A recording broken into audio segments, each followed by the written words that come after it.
فأعوذ بالله السميع العليم من الشيطان الرجيم من همزه ونفخه ونفثه. بسم الله الرحمن الرحيم. يا أيها الذين آمنوا كتب عليكم الصيام كما كتب على الذين من قبلكم لعلكم تتقون. سبحانك لا علم لنا إلا ما علمتنا إنك أنت العليم الحكيم. رب اشرح لي صدري ويسر لي أمري واحلل عقدة من لساني يفقهوا قولي واحلل عقدة من لساني يفقهوا قولي. عزیز ساتھیوں اور دینی بھائیوں، شرعاً طلوع فجر سے لے کر کے غروب آفتاب تک اللہ کی رضا کے لیے کھانے پینے اور دیگر ان مخصوص چیزوں سے رکے رہنے کا نام ہے جو روزے کے منافی ہیں۔ روزہ اللہ تبارک و تعالیٰ کی ایک بڑی اہم عبادت ہے، رب العالمین کی رضا کے حصول کا ذریعہ اور گناہوں کی معافی کا ایک بہت بڑا اہم سبب ہے۔ روزہ جہنم سے ڈھال اور دخول جنت کا ذریعہ ہے۔ یہی وجہ ہے کہ اللہ تبارک و تعالی نے ہر قوم پر اور ہر امت کے اوپر روزہ فرض کیا تھا۔ اسی طرح ہماری اس امت کے اوپر یعنی ہمارے اور آپ کے اوپر بھی روزہ فرض قرار دیا گیا ہے۔ چنانچہ اللہ تعالیٰ نے فرمایا یا ایھا الذین آمنوا کتب علیکم الصیام کما کتب علی الذین من قبلکم، اے وہ لوگوں جو ایمان لے آئے ہو، تمہارے اوپر روزہ اسی طرح فرض کیا گیا ہے جس طرح تم سے پہلی امتوں پر فرض کیا گیا، لعلکم تتقون۔ بلکہ اللہ تبارک و تعالی نے رمضان کے روزے کو صرف یہی نہیں کہ ایک فریضہ قرار دیا ہے بلکہ اسلام کا ایک اہم رکن قرار دیا ہے۔ رکن کا معنی آپ لوگ اچھی طریقے سے سمجھتے ہیں کہ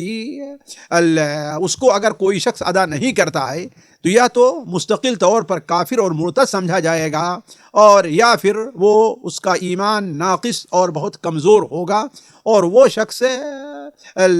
بہت سے کبیرہ گناہ کے مرتکب لوگوں میں اس کا شمار ہوگا۔ چنانچہ نبی کریم صلی اللہ علیہ وسلم کا ارشاد ہے کہ بنی الاسلام علی خمس، صحیح بخاری اور صحیح مسلم حضرت عبداللہ ابن عمر سے حدیث مروی ہے کہ آپ صلی اللہ علیہ وسلم نے ارشاد فرمایا کہ اسلام کی بنیاد 5 چیزوں پر رکھی گئی ہے۔ 5 چیزیں کیا ہیں وہ؟ لا الہ الا اللہ محمد الرسول اللہ کی گواہی دینا، اور نماز قائم کرنا، زکوٰۃ دینا، اور رمضان کا روزہ رکھنا، اور بیت اللہ کا حج کرنا۔ تو یہ 5 چیزیں ہیں جو اسلام کے ارکان میں داخل ہیں۔ یہ رکن کس قدر اہمیت کا حامل ہے اس کا اندازہ حضرت عبداللہ ابن عباس رضی اللہ تعالی عنہما کے اس قول سے لگا سکتے ہیں، جسے امام ذہبی رحمہ اللہ اپنی کتاب الکبائر میں نقل کر کے اس کی سند کو صحیح قرار دیتے ہیں کہ انہوں نے بیان فرمایا، یعنی حضرت عبداللہ ابن عباس نے بیان فرمایا کہ عر الاسلام وقواعد الدین ثلاثہ، دین کا ستون اور اسلام کا مضبوط کڑا 3 ہیں، علیہن اسس الاسلام، انہی کے اوپر دین کی بنیاد قائم ہے۔ من ترک واحدۃ منہن فہو کافر حلال الدم، جو شخص ان میں سے کسی ایک کو چھوڑ دیتا ہے تو وہ کافر ہے اور اس کا خون حاکم وقت کے اوپر حلال ہے، یعنی حاکم وقت اسے قتل کرے گا۔ اب یہ الگ مسئلہ ہے کہ اسے حداً قتل کرے گا یا کہ تعزیراً قتل کرے گا، لیکن حضرت عبداللہ ابن مسعود عباس رضی اللہ تعالی عنہما کے اس قول کے مطابق اسے قتل کیا جائے گا۔ وہ 3 چیزیں کیا ہیں؟ لا الہ الا اللہ محمد الرسول اللہ، لا الہ الا اللہ کی گواہی ہے۔ اس کے بعد کیا ہے؟ والصلاۃ المکتوبہ، فرض نمازوں کا ادا کرنا، یہ جیسا کہ یہ معلوم ہے اور یہ چیز بار بار گزر چکی ہے۔ وصوم رمضان، اور تیسری چیز کیا ہے؟ رمضان کا روزہ ہے۔ تو گویا ان حدیث میں اس حضرت عبداللہ بن عباس نے اپنے اس قول کے اندر ان 3 چیزوں کو دیگر ارکان کے مقابلے میں زیادہ اہمیت دی۔ پھر اس کے بعد حضرت عبداللہ بن عباس نے آگے فرمایا کہ تجد ہو، آپ ایک شخص کو پائیں گے کہ اس کے پاس بہت زیادہ مال ہے لیکن وہ زکوٰۃ نہیں دیتا، تو فلا یزال بذلک کافرا فلا یحل دمہ، تو اس سے وہ کافر تو ہو جائے گا لیکن اس سے مراد وہ کافر نہیں جسے حداً قتل کیا جائے، تو فرمایا وہ کافر ہوگا، شمار ہوگا، لیکن اس کا خون حلال نہیں ہوگا، یعنی وہ حداً یا تعزیراً قتل نہیں کیا جائے گا۔ البتہ جیسا کہ پچھلی مجلس میں گزرا ہے کہ حاکم وقت جو ہے اس کے اوپر جرمانہ لگائے گا، زبردستی اس سے زکوٰۃ وصول کرے گا اور اس کے پراپرٹی کا، اس کی جائیداد کا آدھا حصہ ضبط کر لے گا۔ تو اسی طریقے سے ایک شخص کے بارے میں آگے فرمایا تجدہ کثیر المال، وہ ایک شخص کو تم تم پاؤ گے کہ بہت زیادہ اس کے پاس مال ہے، لم یحج، لیکن اس نے حج نہیں کیا، تو فلا یزال بذالک کافر، تو اس سے کیا ہے، وہ برابر کفر ہی کے اوپر رہے گا، یعنی کافر رہے گا، لیکن اس کا خون حلال نہیں ہوگا۔ تو گویا حضرت عبداللہ ابن عباس رضی اللہ تعالی عنہ نے اپنے اس فرمان کے اندر اسلام کے جو ارکان ہیں انہیں دو حصوں میں تقسیم کیا ہے۔ اسلام کے جو 5 ارکان ہیں انہیں 2 حصوں میں تقسیم کیا۔ پہلا حصہ ہے وہ شہادتین کے اوپر مشتمل ہے، اور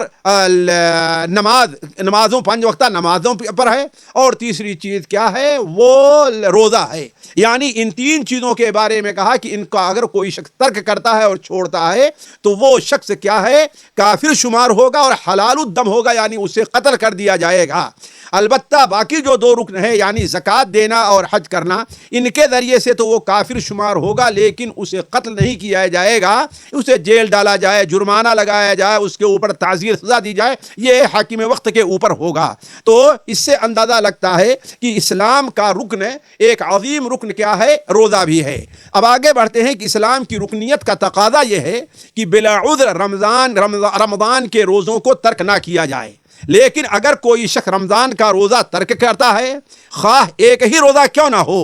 تو یہ بہت بڑی محرومی اور کبیرہ گناہوں میں اس کا شمار ہوگا، جیسا کہ اس سے پہلے گزرا ہے۔ پھر سن لیں کہ رکنیت کا تقاضا یہ ہے کہ بلا عذر ہے، اگر کسی کے پاس عذر ہے روزہ چھوڑنے کا تو الگ مسئلہ ہے، بغیر عذر کے اس روزے کو چھوڑا نہ جائے۔ اور اگر رمضان المبارک کا روزہ کوئی شخص چھوڑتا ہے، اس کے پاس کوئی عذر نہیں ہے، خواہ پورے رمضان کا روزہ نہیں، آدھے رمضان کا چھوڑتا ہے،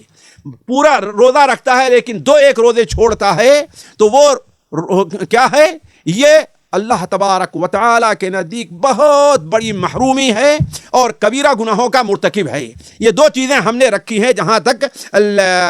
محرومی کا تعلق ہے، آپ اس کو اندازہ لگا لیں 2 حدیثوں سے۔ ایک حدیث حضرت ابو ہریرہ سے ہے، اور نیز حضرت کعب بن عجرہ سے اور مالک بن حویرث رضی اللہ تعالیٰ عنہما سے بھی وہ حدیث مروی ہے، لیکن ہم نے یہاں صحیح ابن خزیمہ، صحیح ابن حبان اور مسند اعلیٰ کے حوالے سے حضرت ابو ہریرہ کی روایت نقل کی ہے، جو بیان کرتے ہیں کہ نبی کریم صلی اللہ علیہ وسلم ایک بار منبر پر تشریف لے گئے اور آپ نے فرمایا آمین آمین آمین۔ آپ صلی اللہ علیہ وسلم سوال کیا گیا کہ اے اللہ کے رسول صلی اللہ علیہ وسلم، آپ برابر منبر پر جاتے تھے، خطبہ دینے کے لیے آپ تشریف لے جاتے تھے، لیکن آپ نے کبھی بھی ایسا نہیں کہا کہ منبر پر قدم رکھا، پہلی سیڑھی پر تو آمین کہا، دوسری سیڑھی پر قدم رکھا تو آمین کہا، تیسری سیڑھی پر قدم رکھا تو آمین کہا۔ تو آپ صلی اللہ علیہ وسلم نے ارشاد فرمایا کہ دیکھو ابھی ابھی میرے پاس جبرائیل تشریف لے آئے ہیں، حضرت جبرائیل علیہ السلام، اور انہوں نے کہا ارغم اللہ انف عبد او بعد اللہ بعدا، اس شخص کی ناک کو اللہ تعالیٰ خاک آلود کرے، اس نے اپنی ناک کو کٹا لیا، یعنی اتنی بڑی رسوائی اس کے سامنے ہوئی ہے، یا بعدا، یا وہ اللہ تعالیٰ کی رحمت سے دور ہو گیا ہے۔ کون؟ کہ دخل رمضان فلم یغفر لہ، رمضان تو آیا ہے لیکن اس کی مغفرت نہیں ہوئی، اور ظاہر بات ہے رمضان میں مغفرت کا جو سب سے اہم ذریعہ ہے، سب سے اہم ذریعہ ہے وہ رمضان کے روزوں کا اہتمام کرنا ہے، روزہ رکھنا ہے، جیسا کہ صحیح بخاری اور صحیح مسلم وغیرہ میں حضرت ابو ہریرہ کی روایت ہے کہ اللہ کے رسول صلی اللہ علیہ وسلم نے ارشاد فرمایا کہ جس نے رمضان المبارک کا روزہ ایمان کی حالت میں اور ثواب کی نیت سے رکھا، اللہ تبارک و تعالی اس کے پچھلے سال کے تمام گناہوں کو معاف کر دے گا۔ تو جو شخص رمضان المبارک کا مہینہ پائے، رمضان المبارک کا روزہ رکھ کر کے اور دیگر اہم عبادتیں کر کے اپنی مغفرت نہ کرا لے، اللہ تعالیٰ اسے جہنم سے آزاد نہ کر دے، اللہ تعالیٰ اس کے پچھلے تمام گناہوں کے اوپر عفو و مغفرت کا قلم نہ پھیر دے، تو ایسا شخص اللہ تبارک و تعالیٰ کی رحمت سے دور ہو۔ گویا حضرت جبرائیل علیہ السلام یہ بد دعا کر رہے ہیں، اور ظاہر بات ہے ایسی بد دعا کسی صغیرہ گناہ پر یا ایسا گناہ جو دیگر نیکیوں سے معاف ہو جائے، ایسے گناہ پر یہ ایسی بد دعا نہیں کی جاتی۔ دوسری حدیث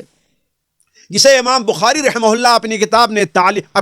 تعلیقاً نقل کرتے ہیں اور اس کے ضعیف ہونے کی طرف اشارہ کرتے ہیں، لیکن اس امر کی اہمیت کے پیش نظر اسے نقل کیا ہے۔ ہو سکتا ہے کہ اللہ کے رسول کا فرمان نہ ہو یہ، اور ہو سکتا ہے کسی صحابی کا قول ہو یا کسی تابعی کا، اور لیکن مفہوم کے لحاظ سے یہ بات صحیح ہے کہ من افطر یوما من رمضان من غیر عذر، جو شخص رمضان میں ایک دن کا بھی افطار، ایک دن کا بھی روزہ کوئی شخص اگر چھوڑ دیتا ہے بغیر عذر کے، نہ اس کے پاس کوئی عذر ہے کہ وہ سفر میں گیا ہوا ہے، نہ اس کے پاس کوئی عذر ہے کہ وہ بیمار ہے، نہ اس کے پاس کوئی عذر ہے کہ وہ اس کا مشکل میں ہے کہ وہ روزہ نہیں رکھ سکتا، یعنی کوئی بھی عذر اس کے پاس نہیں ہے، تو اللہ کے رسول کی حدیث ہے جو ضعیف کی، لم یقضہ صیام الدہر وان صام، اگر وہ شخص پوری زندگی بھر روزہ رکھنا چاہے، اگر وہ شخص رمضان کا پورے سال کا روزہ رکھنا چاہے تو یہ اس ایک دن کا خسارہ پورا نہیں ہو سکتا ہے۔ علماء کہتے ہیں اس کی وجہ یہ ہے کہ اب دوبارہ جب آئندہ روزہ رکھنا چاہے گا تو یا تو غیر رمضان میں ہوگا، تو غیر رمضان کا روزہ رمضان کے روزے کے برابر نہیں ہو سکتا، کسی صورت میں نہیں ہو سکتا ہے، اور اگر رمضان ہوگا تو جو رمضان ہوگا اس رمضان کا روزہ اس کے اوپر فرض ہوگا، اس کو رکھنا ہوگا، اور یہ روزہ اس سے چھوٹا ہوا ہے تو گویا اب اس رمضان کی قضا بھی اس کے لیے ممکن نہیں ہے کہ اس کی قضا کر لے۔ تو کہنے کا مطلب یہ ہے ساتھیو کہ ان حدیث سے پتہ چلتا ہے کہ کبیرہ رمضان کے روزوں کا چھوڑ دینا، خواہ ایک ہی روزہ کیوں نہ ہو، ان کبیرہ گناہوں کے اندر میں داخل ہے کہ جس کی وجہ سے بندہ اللہ تبارک و تعالیٰ کی رحمت سے دور رکھا جاتا ہے، اللہ تبارک و تعالیٰ کی رحمت سے محروم رکھا جاتا ہے، اور اس کے بارے میں خطرہ ہے کہ کہیں وہ کافر نہ ہو جائے۔ اسی طریقے سے سب سے بڑی خرابی یہ ہے کہ اب اس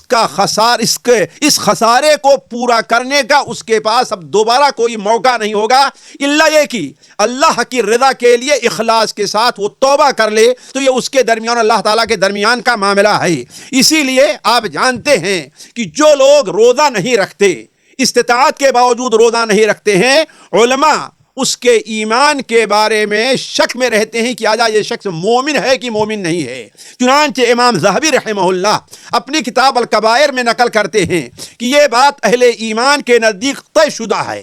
یہ بات اہل ایمان میں طے شدہ ہے کہ بلا کسی مرض اور عذر کے رمضان کے روزوں کا ترک کرنے والا، زنا کرنے والے، شراب کے عادی اور ظلمن اللہ کی مخلوق سے ناجائز ٹیکس لینے والے سے بھی زیادہ برا ہے۔ یعنی یہ نہیں کہ وہ زنا کرنے والے کی طرح ہے، وہ شراب پینے والے کی طرح ہے جو مستقل شراب پیتا ہے، یہ نہیں کہ جو لوگوں کا مال لوٹ رہا ہے اس کی طرح نہیں ہے، بلکہ وہ کیا ہے، ان سے بھی زیادہ برا ہے۔ بلکہ امام ذہبی رحمہ اللہ لکھتے ہیں کیا، بلکہ علماء اس کے ایمان کے بارے میں شک کرتے ہیں، علماء اس کے ایمان کے بارے میں شک کرتے ہیں کہ آیا وہ ایمان ہے کہ نہیں، اور اس کا بے دین اور زندیق ہونا تصور کرتے ہیں۔ اس لیے ہمارے وہ لوگ جو روزہ چھوڑنے کے عادی ہیں، معمولی سی کوئی معقول عذر نہیں رہا کرتا ہے، وہ روزہ نہیں رکھتے ہیں، وہ اللہ تبارک و تعالیٰ کی اس وعید کو اپنے سامنے رکھیں۔ میں یہاں پر یہ بات واضح کر دوں،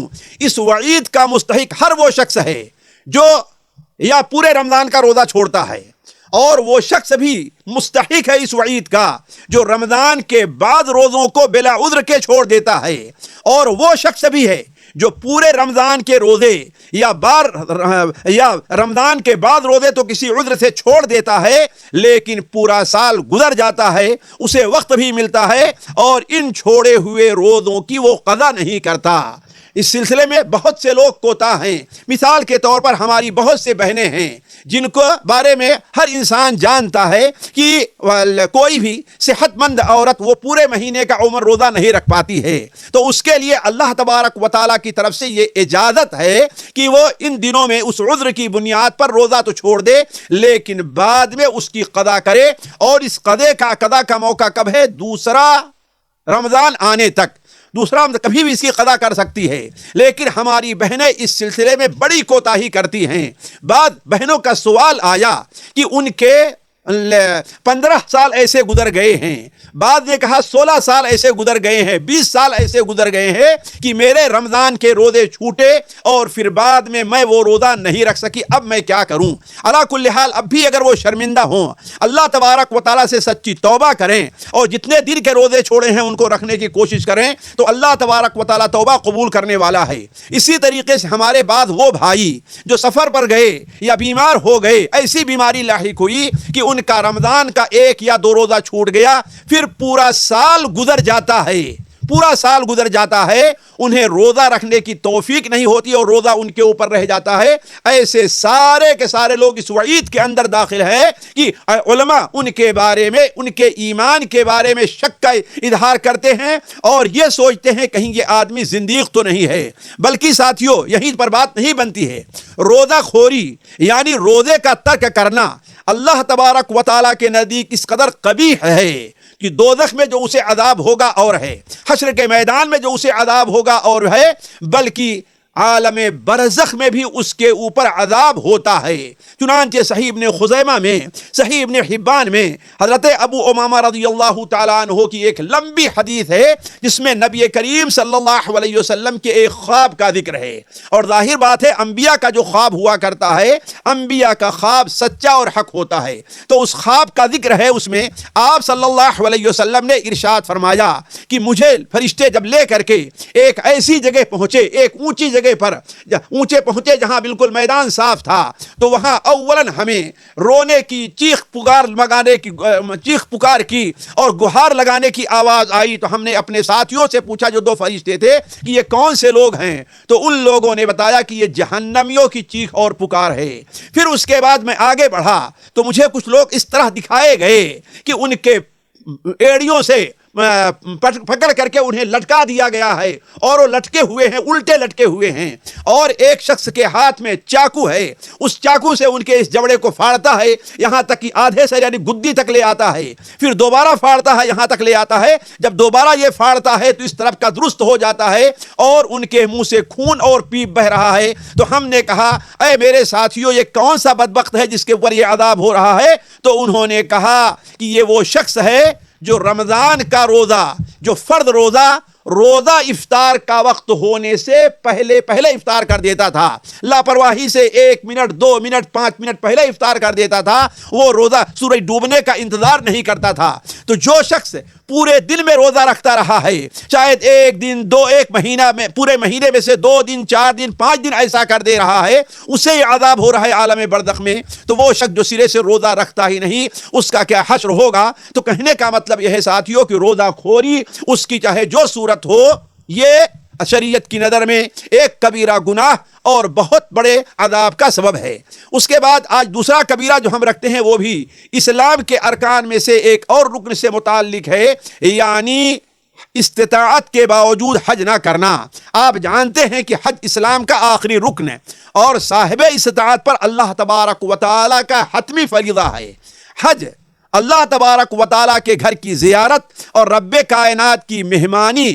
کا سعادت حاصل کرنا ہے۔ حج بندوں کے گناہوں کا کفارہ اور دنیا اور آخرت یا دین و دنیا کی برکت کا سبب ہے۔ اسی لیے نبی کریم صلی اللہ علیہ وسلم نے فرمایا تابعوا بین الحج والعمرہ فإنہما ینفیان الفقر والذنوب کما ینفی الکیر خبث الحدید والذہب والفضہ۔ اے لوگو پے در پے حج اور عمرے کا اہتمام کرو، کیونکہ یہ دونوں گناہ اور غربت کو اس طرح ختم کر دیتے ہیں جس طرح بھٹی لوہے، سونے اور چاندی کے میل کچیل کو صاف کر دیتی ہے۔ اور حج مبرور کا ثواب جنت کے علاوہ کوئی اور چیز نہیں ہے۔ آپ جانتے ہیں مزید یہ کہ حج کو اللہ تعالیٰ نے اسلام کا ایک رکن قرار دیا ہے، جیسا کہ اس سے بہت سی حدیثیں آپ لوگ بار بار پڑھتے ہیں، لہذا اسے رکن ماننے کا تقاضا یہ ہے کہ جیسا ہم نے روزے سے متعلق کہا، ایسا اس کا چھوڑنا بھی کبیرہ گناہ ہو اور اس کے چھوڑنے والے کو کبیرہ گناہ کا مرتکب سمجھا جائے، بلکہ بلا عذر حج کو ترک کرنے والا کفر کے دہانے پر کھڑا ہوتا ہے، جیسا کہ حضرت عبداللہ ابن عباس جو حبر الامت ہیں ان کا قول اس سے پہلے روزے کے بیان میں گزر چکا ہے، اور میں سمجھتا ہوں کہ حضرت عبداللہ ابن عباس رضی اللہ تعالیٰ عنہ نے یہ مفہوم اللہ تبارک و تعالیٰ کے اس فرمان سے لیا ہے جس میں اللہ تعالیٰ فرماتا ہے کہ وَلِلَّهِ عَلَى النَّاسِ حِجُّ الْبَيْتَ مَنِ اسْتَطَاعَ إِلَيْهِ سَبِيلًا وَمَنْ كَفَرَ فَإِنَّ اللَّهَ غَنِيٌّ عَنِ الْعَالَمِينَ۔ اور لوگوں پر اللہ تبارک و تعالیٰ کا یہ حق ہے، اللہ تبارک و تعالیٰ کا یہ فریضہ ہے کہ جو شخص اس گھر تک پہنچنے کی استطاعت رکھتا ہو وہ اس کا حج کرے، اور جو شخص کفر کرے یعنی حج کو نہ مان کر کے، فمن کفر، جو شخص حج کو نہ مان کر کے کفر کرے، اور یہ کفر یا تو کفر اکبر ہوگا کہ وہ انسان حج کو فریضہ نہیں مانتا، اسلام کا رکن نہیں مانتا، یا ایسی لاپرواہی کرتا ہے کہ گویا حج کی اسلام میں کوئی اہمیت ہی نہیں ہے، وہ لاکھوں اور کروڑوں کا مالک ہے لیکن حج کے بارے میں سوچتا ہی نہیں ہے، ٹالتا جا رہا ہے۔ تو ایسا شخص کیا ہے؟ وہ کیا ہے؟ فمن کفر، جو انسان کفر کرے وہ خوب سمجھ لے کہ اللہ تبارک و تعالی تمام جہان والوں سے تو اللہ تعالیٰ تمام جہان والوں سے بے نیاز ہے۔ استطاعت کا معنی ساتھیوں سمجھ لے تاکہ اس موضوع کو سمجھنے میں آسانی ہو۔ استطاعت کا معنی یہ ہے کہ اس کے پاس اپنے اہل و عیال کے نان و نفقہ کے علاوہ اتنا مال ہے کہ وہ بیت اللہ تک پہنچ جائے اور کوئی جسمانی، مالی یا ماحولی رکاوٹ نہ ہو۔ پھر سن لیجئے، استطاعت کا معنی یہ ہے کہ اس کے پاس اپنے اہل و عیال کے نان و نفقہ، یعنی اگر کسی کے پاس اتنا مال ہے کہ اسے حج پر لے کر جاتا تو اہل و عیال بھوکے رہ جائیں گے، مکان کا کرایہ نہیں رہے گا، اگر جو ضرورتیں کیا ہیں؟ حاضرہ ہیں، یہ نہیں کہ ابھی تو ہمیں بچوں کے لیے مکان بنوانا ہے، ابھی تو ہمارے بچے پڑھ رہے ہیں، جب ہمارے بچے پڑھ کر کے نوکری پر لگ جائیں گے، ابھی تو میرا مسئلہ ہے، ابھی تو ہم نوکری پر ہیں، چھٹی ہمیں کہاں ملتی ہے تو 1 مہینے کی چھٹی ملتی ہے، بچوں کے ساتھ گزر جایا کرتی ہے۔ یعنی اس قسم کے بہانے نہیں، فعلاً ایسا ہو کہ نان اور نفقہ، یعنی بچوں کے رہنے، بچوں کے کھانے اور بچوں کے استعمال کی جو ضروری چیز ہیں، یا بچوں کی جو ضرورت حاضرہ ہے، بچہ پڑھ رہا ہے اور اس کے فیس دینا ضروری ہے، اگر فیس نہ ادا کیے اور پیسے لے کر کے حج کرنے چلے آئے تو بچے کی کیا ہے؟ پڑھائی میں رکاوٹ بنے گا۔ تو اگر یہ ساری چیزیں ہیں تو تب تو اس سے کیا ہے؟ استطاعت نہیں ہے، لیکن یہ نہیں ہے اور اس کے پاس اس کے علاوہ اتنا مال ہے کہ بیت اللہ تک آسانی سے پہنچ سکتا ہے اور کوئی جسمانی رکاوٹ، مالی رکاوٹ اور ماحولی رکاوٹ نہیں ہے۔ تو اگر کوئی شخص کی یہ کیفیت ہے تو اس کے اوپر اللہ تبارک و تعالیٰ نے حج کو فرض کیا ہے۔ ہمارے یہاں ساتھیوں اس سلسلے میں بہت غلطی اور بڑی کوتاہی ہوا کرتی ہے۔ ایک شخص ہے، نوکری پیشہ ہے، اللہ تعالیٰ نے اسے مال دیا ہے، وہ کہتا ہے چلو ابھی تو ہم نوکری پر ہیں، جب ریٹائر ہوں گے، بوڑھے ہوں گے تو حج کرنے چلے جائیں گے۔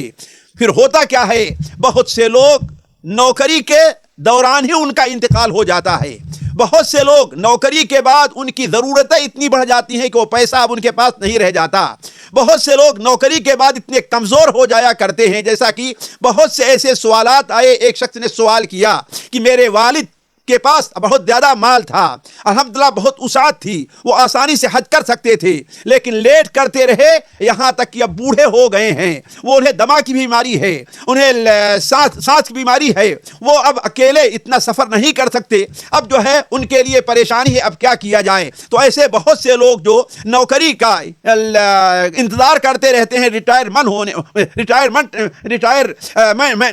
ریٹائرمنٹ لینے کا، تو ان کے ساتھ یہ مسئلہ آیا کرتا ہے۔ اسی طریقے سے اور بہت سے لوگ جو بچوں کے مستقبل کے بارے میں فکر مند رہا کرتے ہیں، ان کے ساتھ بھی یہی مسئلہ ہوا کرتا ہے۔ تو ایسے سارے لوگ اس وعید کے اندر داخل ہیں۔ یہی وجہ ہے ساتھیوں کہ قدرت کے باوجود حج نہ کرنے پر بڑی وعید وارد ہے، اور قدرت کے باوجود حج میں جلدی کرنے کی اللہ کے رسول نے تاکید کی ہے۔ مثال کے طور پر مسند احمد وغیرہ میں، سنن الماجہ میں حضرت عبداللہ ابن عباس کی یا حضرت فضل ابن عباس کی، دونوں بھائیوں میں سے کسی سے مروی ہے، لیکن راجح شاید یہ ہے کہ حضرت عبداللہ ابن عباس کا قول ہے کہ نبی کریم صلی اللہ علیہ وسلم نے ارشاد فرمایا، من اراد الحج فلیتعجل۔ اس حدیث کو ہمارے مسلمانوں کو اپنے سامنے رکھنا چاہیے۔ وہ لوگ جن کے پاس اتنی جائیداد ہے، وہ لوگ جن کے پاس اتنی زمین ہے، وہ لوگ جن کے پاس اتنا مال ہے، وہ لوگ جن کو اللہ تعالی نے وسعت دی ہے، وہ اس حدیث کے اوپر غور کریں کہ آپ نے بیان فرمایا، من اراد الحج فلیتعجل۔ جو شخص حج کرنا چاہتا ہے وہ جلدی کرے۔ کیوں؟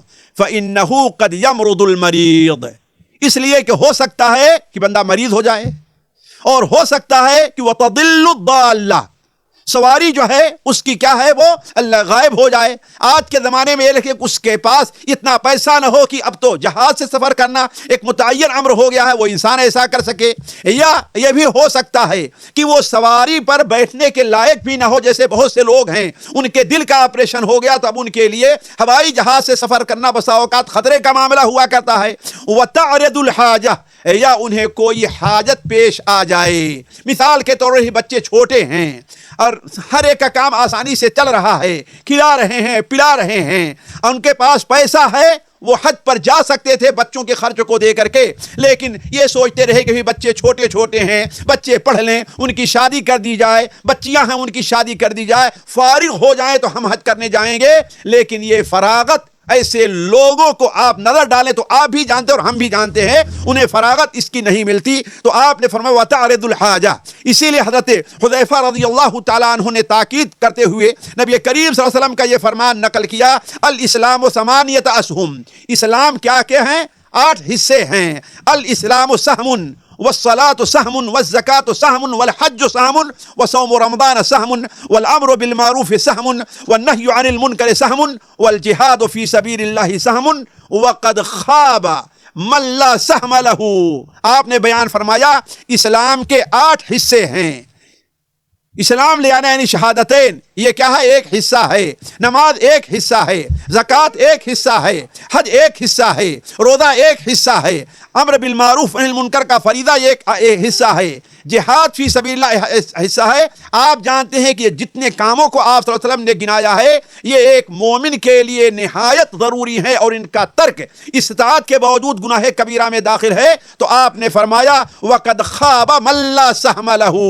وہ انسان بہت بڑے خسارے میں رہا، اس کا بہت بڑا گھاٹا ہو گیا ہے جن کا ان سہموں میں سے کوئی حصہ نہ ہو۔ تو کہنے کا مطلب یہ ہے ساتھیوں کہ حج بڑا اہم فریضہ ہے، اس کا ترک گناہ کبیرہ میں داخل ہے، اور یہی وجہ ہے کہ حضرت عمر فاروق رضی اللہ تعالی عنہ، حضرت عمر رضی خلیفہ راشد جن کو اللہ کے رسول صلی اللہ علیہ وسلم نے محدث قرار دیا ہے کہ ان کی زبان پر گویا کہ حق بولتا ہے، وہ حضرت عمر رضی اللہ تعالیٰ عنہ کا فرمان سنن سعید ابن منصور وغیرہ میں صحیح سند کے ساتھ مروی ہے کہ آپ رضی اللہ تعالیٰ عنہ نے اپنے زمانے میں فرمایا کہ میں سوچ رہا ہوں کہ مختلف شہروں میں اپنے نمائندوں کو بھیجوں اور وہ جائزہ لیں کہ جو لوگ اسلام کا دعویٰ کرتے ہیں، کلمہ پڑھتے ہیں، ان کے پاس استطاعت ہے اور استطاعت کے باوجود بیت اللہ کا حج نہیں کرتے، تو ان کے اوپر جزیہ فرض کر دوں میں، اس لیے کہ وہ لوگ مسلمان نہیں ہیں، مسلمان نہیں ہے، مسلمان نہیں ہیں۔ اور یہی قول حضرت علی رضی اللہ تعالیٰ عنہ سے مروی ہے۔ خلاصہ یہ ہے ساتھیوں کہ حج بڑا اہم فریضہ ہے، اس کا چھوڑنا گناہ کبیرہ میں داخل ہے۔ بلکہ یہی بات نہیں ہے، یہ بات بھی ذہن میں رہے کہ اللہ تبارک و تعالی اگر کسی شخص کو استطاعت دیتا ہے اور اس نے اپنا حج فریضہ حج ادا کر لیا ہے، عمرہ بھی کر چکا ہے، اللہ تعالیٰ نے استطاعت دی ہے، تو اس کے اوپر ایسا نہیں ہونا چاہیے کہ 5 سال گزر جائے اور وہ بیت اللہ کے حج یا عمرے کے لیے نہ آئے۔ تو کہنے کا مطلب یہ ہے ساتھیوں کہ اللہ تعالیٰ نے جن چیزوں کو کبائر میں شمار کیا ہے علماء نے شمار کیا ہے قرآن اور حدیث کی روشنی میں، ان میں سے ایک چیز کیا ہے؟ اللہ تبارک و تعالیٰ کے گھر کی زیارت یعنی بیت اللہ کا حج نہ کرنا بھی ہے۔ اللہ تعالیٰ ہم میں سے ہر شخص کو اپنے گھر تک پہنچنے اور اپنی مہمانی میں داخل ہونے کا شرف سے نوازے۔ والسلام علیکم ورحمۃ اللہ وبرکاتہ۔ سامعین اکرام، ہمارے علمی اور عوامی دروس اور سوال و جواب کی مجلسوں سے آپ خود بھی مستفید ہوں اور اپنے دوست و احباب کے ساتھ بھی شیئر کریں۔ عین ممکن ہے کہ آپ کے شیئر سے کسی کی اصلاح اور آپ کے لیے صدقہ جاریہ بن جائے۔ واٹس ایپ پر اسلامک میسج حاصل کرنے کے لیے نمبر نوٹ فرمائیں: یعقوب عزیز 00966 5089 59707۔ واٹس ایپ سوال و جواب گروپ میں ایڈ ہونے کے لیے نمبر نوٹ فرمائیں: عبدالسلام عمری 00966 502627 622۔ نمبر بھیجتے ہوئے نام اور پتہ ضرور لکھیں۔ اسی طرح ہمارے یوٹیوب چینل اسلامی دعویٰ کو ضرور سبسکرائب کریں تاکہ ہماری ہر نئی اور اہم ویڈیو کی اطلاع آپ کو فوری حاصل ہو جائے۔ تمام دروس، مقالات اور سوال و جواب سیریز کے لیے ہماری مشہور ویب سائٹ www.islamidawah.com کا مشاہدہ کرتے رہیں۔ السلام علیکم ورحمۃ اللہ وبرکاتہ۔